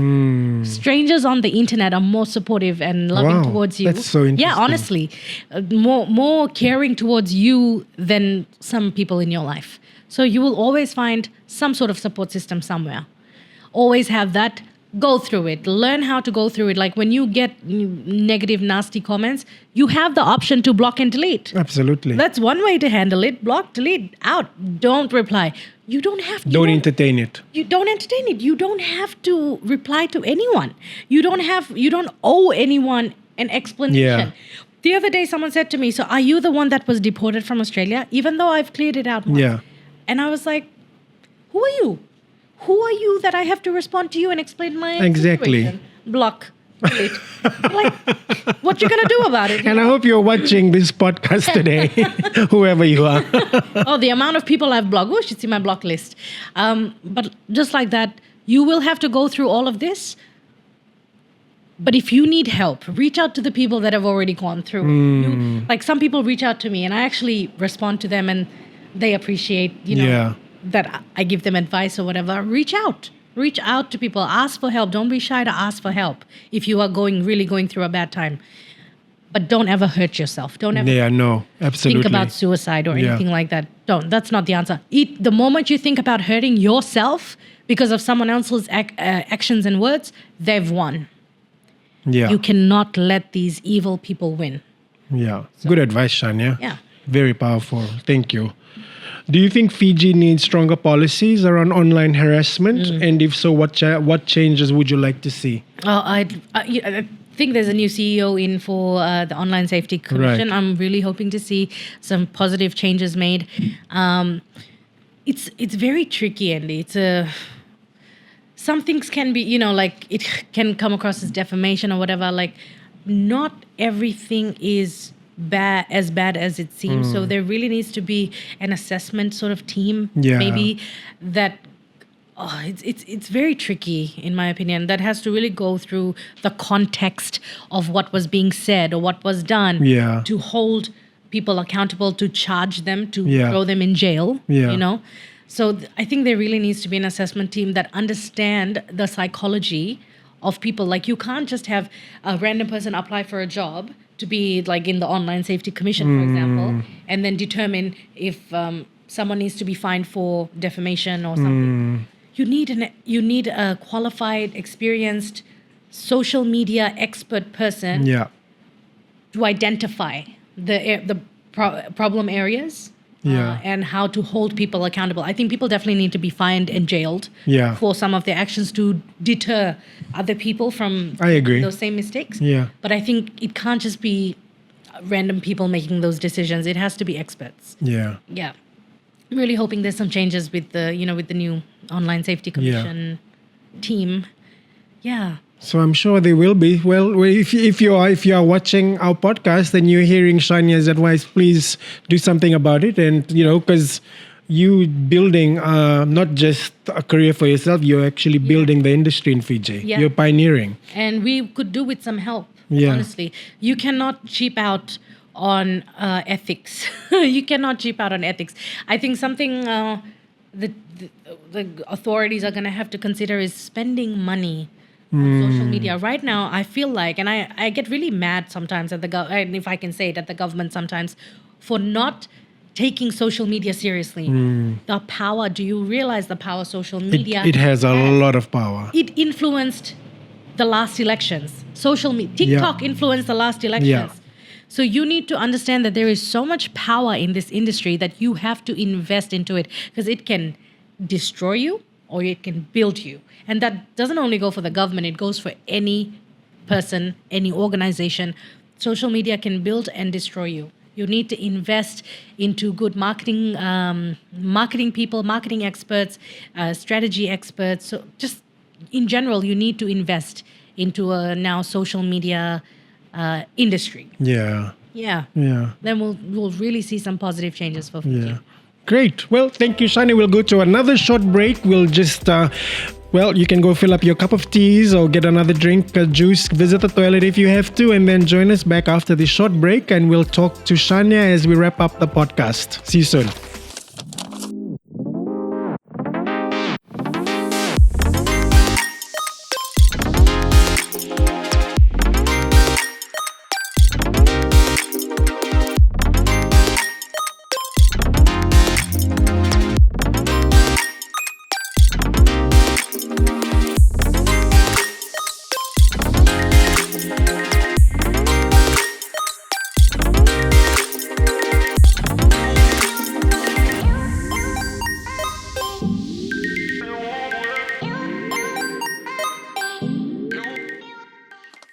Shania, you have such a big vision, an acting school for Pacific Islanders, ethical social media, animal welfare, which you spoke about a bit earlier, animal welfare awareness. What's the next big project, if you can reveal, that you're working on?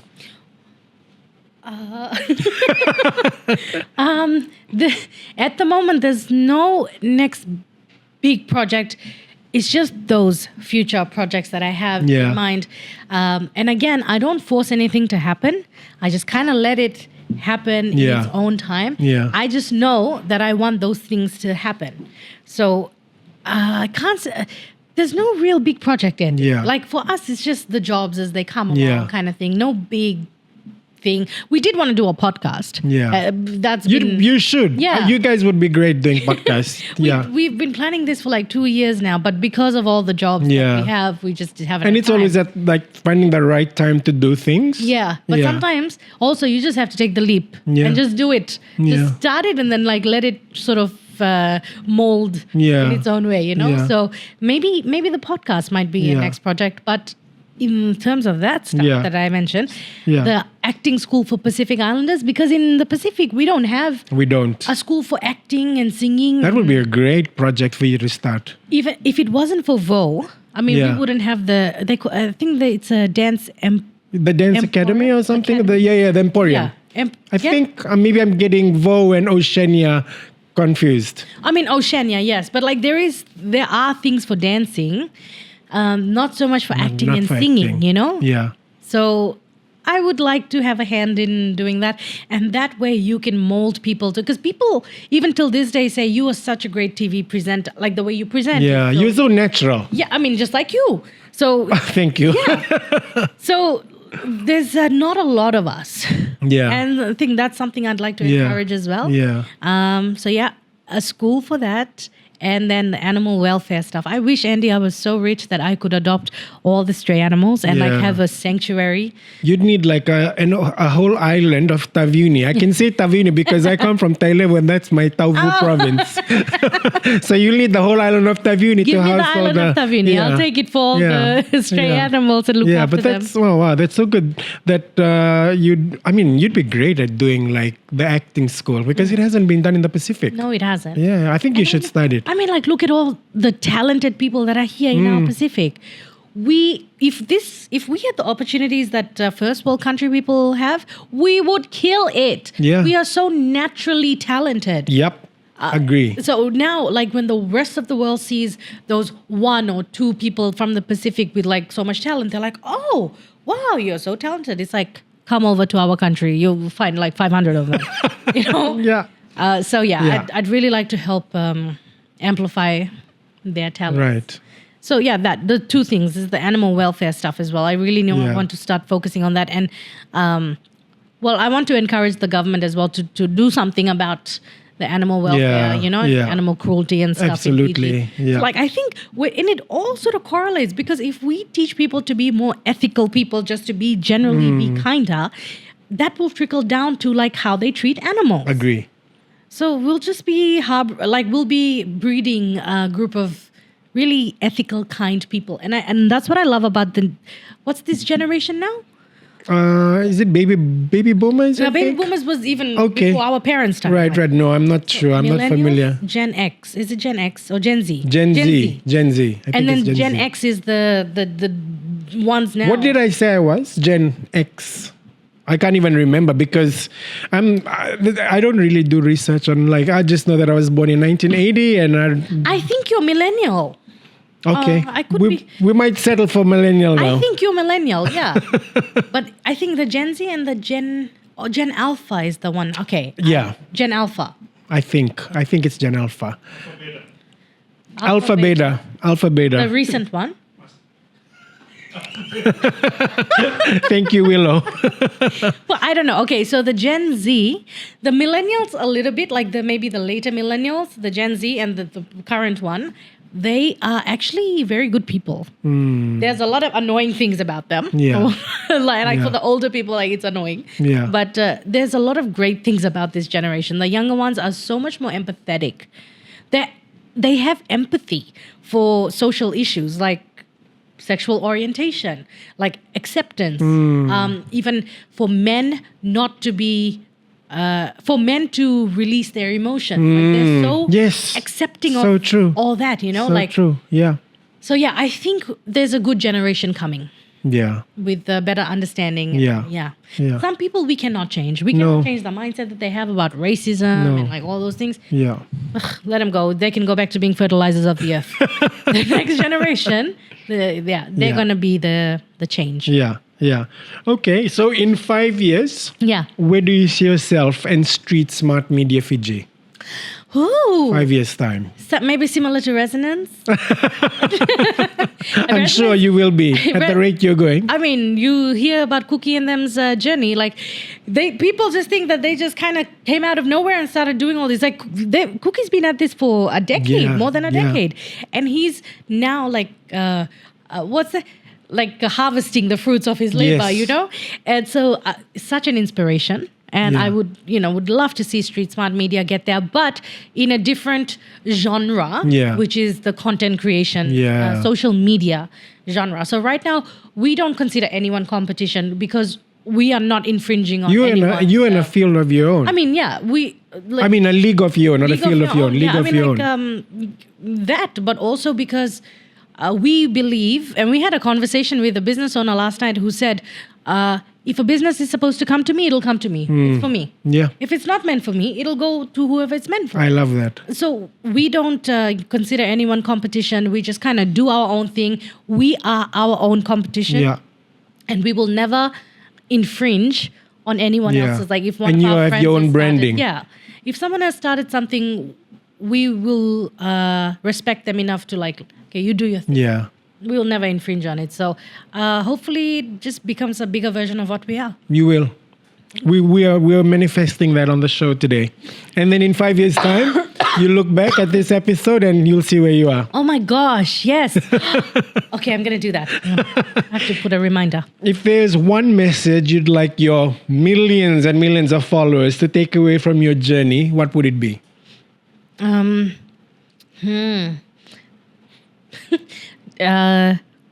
Who cares what anyone thinks of you? Yeah. Who cares what anyone thinks of you, what anyone says about you? People are saying all kinds of nasty things about me. And I am just growing and glowing in my life. Boy, I'm telling you, like, the blessings that I have, the things that I'm able to do. And I'm literally sitting in another country sipping pina coladas. And you guys are in your little room with your dirty feet. And you're like lying on one mattress and like you telling me that I'm fat and ugly. Yeah. And I'm like, okay. Yeah.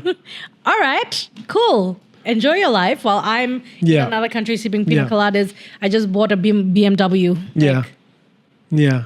And that's just that's just like fruits of all the hard work that you do. That and also like just the not spending your energy. Sorry, I wasn't showing off when I said of course. bought a BMW just before, because some people just take it as like, oh, you're showing off. I mean, you're explaining a point. As an example, I'm just saying like people will use their energy to try and bring you down, and the only people that will bring you down are the ones beneath you. Yeah. The ones above you, the CEOs. Do you think they'll ever talk down to you? Yeah. No, because they are above you. It's the people that are below that are trying to drag you down with to their them. level. To their level. Yeah. So don't worry about what they say. Let them eat your dust. you just continue to focus. Like when they're saying things to me, I have to really block it out. But I'm like, goals, goals, goals, focusing on what I need to achieve. And then I have it. And then I have it, and these people are still where they are. Yeah. Good on you. Sorry, so basically that I was not trying to show off. No, I of always course. have to be very mindful because a lot of people have poverty mindsets. And that poverty mentality will always keep you in poverty. Yeah. You have to I had a poverty mindset. Yeah. And I had to really step out. My mom too, like she would say things that, I'm like, Mom, that's poverty mentality. You have to step out of that. So if you're watching this and if you're taking what I'm saying as inspiration, good on you. And I hope to meet you where I am today. Absolutely. But if you're seeing this in a poverty mindset, you're going to think I'm a show off. Yeah. And that I'm just bragging here. No, but we know also as human beings, as individuals, as Fijians, we also must need to and also learn to celebrate other hardworking people's achievements, because each and every one of us have different callings in our lives. Yeah. You know, we have different gifts and we all work different paces, and some of us get blessed, and depending on what, we all get blessed. Yeah, we all get blessed in our own ways. Yeah. It's just some people get it maybe a little bit, not a little bit quicker. Like say someone is older than me, they've achieved it before I have. I'm not going to be like, hey, that's, why did they do that? Well, I'm not going to hate them for it. I'm going to be like, I'm inspired and I want to be like that. Inspired. You know? So one thing, Andy, I celebrate people's success. When I see my friends doing well, family doing well, boy, I'm just like, good on you. I get so happy for even strangers, you know, doing so well. And that's a good spirit to have. Absolutely. Supporting others. Because if you don't support others, no one is going to support you. Yeah. So if you want to grow, you help others grow. I love that. That is so true. I agree. 100%. Now I'm going to ask you some fun questions before we wrap our podcast session. Okay. What's one thing people don't know about you that might surprise them? I used to drag race. Not I was thinking drag race as in drag queen. No. I love the drag queen look. Some of my makeup looks are just like very draggy. No, I used to drag like. Right. Wow. Why did I do this? Yeah. Interesting. I would never have pictured you for someone that would do like drag racing. Yeah. No. I back in Australia, I got caught by the cops once. But I like racing. I like driving very aggressively. That's why I don't drive in Fiji because the potholes don't allow me to be great. Oh my gosh. So yeah, I really enjoy. I'm very tomboyish. Yeah. Yeah. People I would never have guessed. No, now I wear makeup and stuff. But for a long time when I was in Fiji, I was such a tomboy. I would play rugby and soccer and really, Shania? Yeah. Oh, I would be with the boys all the time. Yeah. Out in the field in primary school, just like kicking ball with them. You know, like I was very tomboyish, climbing trees and. Oh, so interesting. You learn something new every day. I was such a tomboy. I have long lashes naturally, and I wanted to cut it because I was so boyish. I was like, why do I have long lashes? So you have, is that natural? Yeah. No way. Yeah. Because the whole time when we were talking, I was admiring them and thinking you got like nice extensions. No, natural. I just used really good mascara, but natural. And I wanted to cut it as a child. Please don't cut it. Your eyelashes are very beautiful. Thank you. I mean, I appreciate it now. Yeah. Yeah, but I still, like, the boyness comes out in me. I talk very rough to Sikeli and sometimes I feel like I'm the guy in the relationship, but I can be very boyish. Yeah. Oh, interesting. If you could collaborate with any global influencer or brand, who would it be and why? Oh my gosh. And they could be watching, so let's hope they are watching. Beyonce. You love Beyonce. I love her so much. Yeah. I don't know. I would really like to collaborate with just in my Lala dreamland, Beyonce is a hair brand. Yeah. I would really love to collaborate with Sacred. But if never Beyonce, then I don't know. Who do I look up to? Man, I don't. Ulta, like makeup brand, like Ulta Beauty or something. Or Skims for Kim Kardashian or like Kylie Jenner. Definitely, when I asked you that question, I thought you were going to actually mention one of the Kardashian sisters because I could see you doing something with them. And I have bought some Skims things, I was like, I hope they see it, Yeah. But Kylie, I like Kylie's, some of her things, the way she does. Yeah. But no one really that I've... Oh, you've really put this question in my head. Put you on the spot. Yeah. Something to think about. brand. I think most of the travel stuff. I'd like to Yeah. elaborate, in Yeah. terms of travel. Yeah. Because travel's expensive. Give Yes. it to me for free. I'll make video for you. Listen, we're talking to you, Tourism Fiji and Fiji Airways. Oh man, you know what? So happy that after the whole India trip, we've Yeah. gotten on the radar of some embassies. Yeah. And I'm like, yes. That is so good.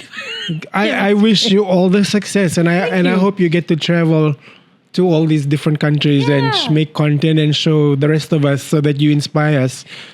And that's kind of, in my opinion, that's a little bit sad because I want to travel, but my main goal is to bring the experience back to Fiji. Like to my people, Yeah. and show them how to travel Yeah. to these places. Like Yeah. that's my main goal. Yeah. I'm like, when am I going to worry about myself and not others, but that's It's just it's what my just goal who is. you are as a person, You have a big heart. So nice. What's your go-to guilty pleasure when you're not working or creating Ooh, content? Netflix. So the couch that I bought now, it's like you can Yeah. extend your feet and stuff. A recliner. Yeah. Not grog, that's Sikeli. For me, it's Netflix. I have to eat like some junk food snacks, Doritos with Yes. cheese melted on it, and like almost like a nachos situation. That with Hera in the middle, Sikeli on the other Yeah. side. We have our juice and everything, and darken the place up, put the projector lights on, and we just watch Netflix Oh and watch my goodness. movies, like a really good movie. Yeah. I could do that all day, every day. Like it's my happy place. Watching movies is my escape from reality. Yeah. So I look forward to doing that so much. And then Sikeli massaging my feet. Oh Yeah. my gosh. You get him to do that more often. He does, yeah. Poor guy. He actually does. We love you, Kelly. We love you, Sikeli. Finally, where can people that don't follow you, like Yeah. our international viewers that will be meeting you for the first time and our viewers from around the Pacific, where can they follow you and keep up with your journey? So I am on Facebook, Instagram, TikTok, and Threads. I don't know why Threads, but Threads. Yeah. And where else? Not YouTube yet. Eventually one day. Yeah. But I also have a travel page. So like the main platforms that I'm on, it's with my name, Shania Singh. Yeah. You can find me there, or you can find my partner, Sikeli Savu. And then with the travel page, it's called Travel with Shan Kelly. Yeah. And we're on all the platforms as well. Yeah. So anywhere on that. Yeah. Great. Yeah. Would you know how many followers in total? Have you ever counted? Haven't Out counted, of but I can interest? do a quick calculation if you allow me. Yeah. Okay. Because the reason why I ask is because like some social media influencers, they don't even know Yeah. how many, and I think you'd be in the millions because The likes are in the millions, yeah, but not the followers. Let me just. Yeah. Okay. Oh, all right. Rating. Now sometimes we get like such little likes for things that I'm like, no, 375,000. So there's. so 375,000 total. But that's not including the likes because your likes on your content That's they're in the millions. Yeah, that's in the millions. for sure. Yeah. So there's like 189,000 on TikTok, Yeah. which is my most followed. Yeah. Then after that is 129 on Facebook, Yeah. 129,000. Instagram is like 47,000, and Yeah. Threads is about 10,000. So That is a lot of followers and a lot of likes for all the content that you do. So Yeah. you are definitely doing something right. But would you believe that I am definitely not the most followed creator in Fiji? But that's what I also want to like tell people. Don't worry about your follow account. Just because someone else has a lot of followers does not make them credible. Correct. Let me just say that again. Just because somebody else has a lot of followers does not mean they are more credible than you. Yeah. Doctors, professors, they all have less followers than me. Does that mean they are Yeah. that I'm more credible than them? Yeah. No. Yeah. So don't let a follower count affect how you are. And I always say, even if there's 1 view or 10 views instead of like 1 million views, on your Yeah. content, that's a lot. Even 1 view means you reached out to some random one person. They saw your content. That's a big deal. That's a huge deal. You should be very proud. People say like, 10 likes isn't much. Put 10 people in the room. Yeah. Those are 10 people that liked your content. You Yeah. only got 50 likes. Shania got 100 likes. Put 50 people in the room. That's 50 people that liked your Yeah. content. That's a lot of people. So put it in that perspective. You're not going to feel bad about your likes and follows. I love that. I'm going to remember that as well. Yeah. So thank you so much, Shania. It was such a pleasure to have you on the podcast and just speaking to you and talking to you. And, it's an honor. I've always wanted to sit down with you and I finally had the opportunity. So thank you so much. I'm so honored to be here, Andy. I want you to know, please, that when I first moved back to Fiji, you were one of the people that I really looked up to. I thought, Chechimon was happening at that time. And I said, Chechimon. wow, who's this guy?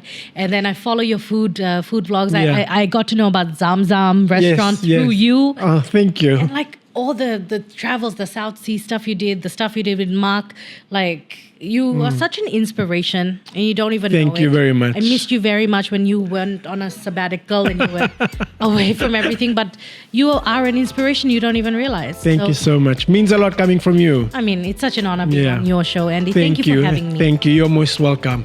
And if you haven't already followed Shania, make sure you go onto her Facebook account. She's on Instagram, TikTok, Threads. Yeah. Did I miss? Are you on LinkedIn? No, not yet. Yeah, LinkedIn, but I don't. Yeah. Use it. Yeah. So follow her. She's very inspirational with all her content. I'm very wisdomous.